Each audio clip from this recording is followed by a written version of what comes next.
ఎంతమంది అయితే మరి నేను జర్నలిజంలో రాణించాలంటే నాకు శిక్షణ తరగతులు అవసరం అని ఎవరైతే అనుకుంటారో ఆ తరగతుల్లో పాల్గొనండి, లేదా ప్రభుత్వం నియమించినటువంటి తరగతుల్లోనైనా పాల్గొనండి.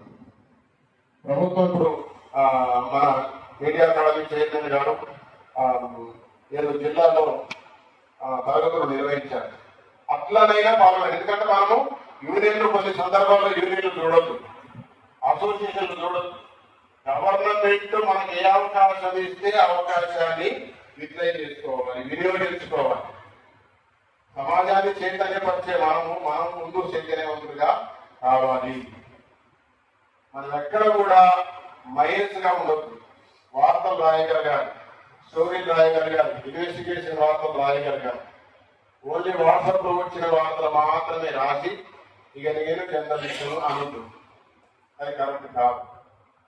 మంచి వార్త రాసి ఒక మార్పు తీసుకొస్తే ఆ తృప్తి ఎంత మంచిగా ఉంటుందంటే అంత మంచి తృప్తి ఉండదు.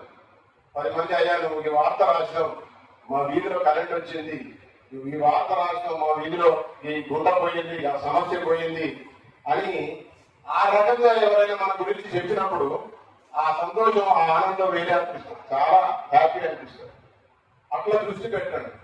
అంతేగాని ఎక్కడ ప్రోగ్రాం జరుగుతుంది, ఎక్కడ ఈరోజు ఎక్కడ ఉంది, మన యూనియన్ కార్యక్రమాలు, మన జర్నలిస్ట్ సంఘటిత కార్యక్రమాలు పిలిచినప్పుడు మరి అంతగా స్పందించాం. 100కు 50కి ఈ జీవితం ఇంతేనా? దీనికి అలవాటు పడడం అంటే ఎప్పుడు ఇంతే ఉంటామో ఆఖరికి ఎప్పుడు అదే విధంగానే ఉంటాం. అవతల ప్రోగ్రామ్ పెట్టినప్పుడు కూడా ఏం చేస్తారంటే 100కి 50కి వచ్చిన ఈ అంతే అని చెప్పేసి అనుకుంటారు. నాకు ఒక మిత్రుడు చెప్పాడు, 50 రూపాయలు కూడా వెళ్ళిపోయినట్లే 50 రోజులు అని. అది కరెక్ట్ కాదు. అంత ధైర్యమైన పరిస్థితికి రాకండి. గౌరవంగానే బతుకుతాం, గౌరవంగానే ఉంటాం. అదేవిధంగా మరి ఇందాక అన్నగారు చెప్పారు, శ్యామల గారు చెప్పారు, మన కార్యక్రమాలు ఏదైనా జరిగినప్పుడు కొంతమంది మాత్రమే స్పందిస్తున్నారు. ప్రభుత్వం దృష్టికి సమస్యలు చేరవేయబడాలంటే ఇప్పుడున్న పరిస్థితులలో మనకు మీడియా సహకరించాలి కదా. ఏ మీడియా సహకరించాలి? ఎక్కువగా సోషల్ మీడియాని. అర్థమైందా? సోషల్ మీడియానే. ఇప్పుడు ఎప్పుడు చూసినా ప్రతి ఒక్కరి జేబులో చూస్తే ఫోన్. కాబట్టి ఇప్పుడు నా దగ్గర 650 గ్రూపులు ఉన్నాయి. మనం పెట్టిన ప్రతి కార్యక్రమం నేను 650 గ్రూపులకు నేను పంపిస్తాను. నేను ఒక్కనే 650 గ్రూపులకు పంపిస్తే నేను లేని గ్రూపులు మీ దగ్గర ఎన్ని ఉంటాయి? పంపాలి కదా, అందరికీ రెస్పాన్సిబిలిటీ ఉంది కదా. అప్పుడు ఖచ్చితంగా ఒక సమస్య ఇంతమంది చెప్తున్నారంటే దాని మీద దృష్టి పెడతారు. ఎవరైనా పెడతారా లేదా? అందరికీ కూడా రెస్పాన్సిబిలిటీ అనే అవసరము.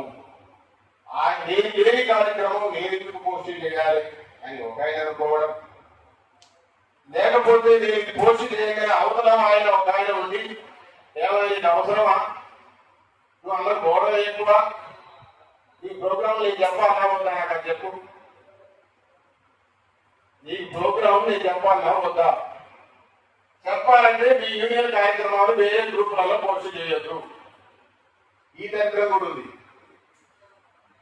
గిల్టీ ఫీలింగ్ అవుతున్నారు చాలా మంది. అబ్జర్వేషన్ చేస్తున్నా, మీ దగ్గర ఉన్న గ్రూపులు 150-200 గ్రూపులు ఉంటాయి, కానీ మీరు కనీసం ఇంకొక గ్రూప్ కూడా పోస్ట్ చేయాలి. అదే మీరు రాసిన వార్త ఏదైతే ఉందో 150 రూపాయలు సంపాదించిన వార్త ఉంటుంది కదా, దాన్ని ఒక్కొక్కసారి ఒకే గ్రూప్ లో 2 సార్లు పోస్ట్ చేస్తారు. సమాజాన్ని చైతన్యం చేద్దాం అనుకుంటున్నాం. ముందు మనం చైతన్యవంతులం కావాలి. మనం దేని గురించి కొట్లాడుతున్నాము, దేని గురించి యూనియన్లకు వచ్చినాము, దేని గురించి జర్నలిస్టుల ఐక్యత వర్ధిల్లాలి అంటున్నాము అంటే నామకార్థంగా ఉంటున్నామా, లేకపోతే నిజంగానే ఉంటున్నామా?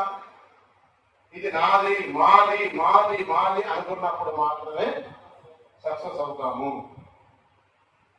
ఒక మిత్రుడు ఉన్నాడు, వాళ్ళ కార్యక్రమాలు ఏదైనా పెట్టినప్పుడు నేను చూస్తా అది ఎక్కడ స్టేట్ లో ఎక్కడ పెట్టినా కానీ కార్యక్రమం ఓన్లీ సూర్యాపేటలో కాదు, లేకపోతే హైదరాబాద్ లో కాదు, ఆయన ఉన్న ప్రాంతంలో మాత్రమే కాదు, ఆయన ఉన్నది కాదు, ఆయన ఉన్నా లేకపోయినా ఆ ప్రాంతమైనా కాకుండా వాళ్ళ కార్యక్రమం అనుకున్నాడు కాబట్టి వాళ్ళ కార్యక్రమం అనుకున్నది ఖచ్చితంగా నేను ఆయన 60 గ్రూపులలో ఉన్నాము, 60 గ్రూపులలో కనపడుతుంది.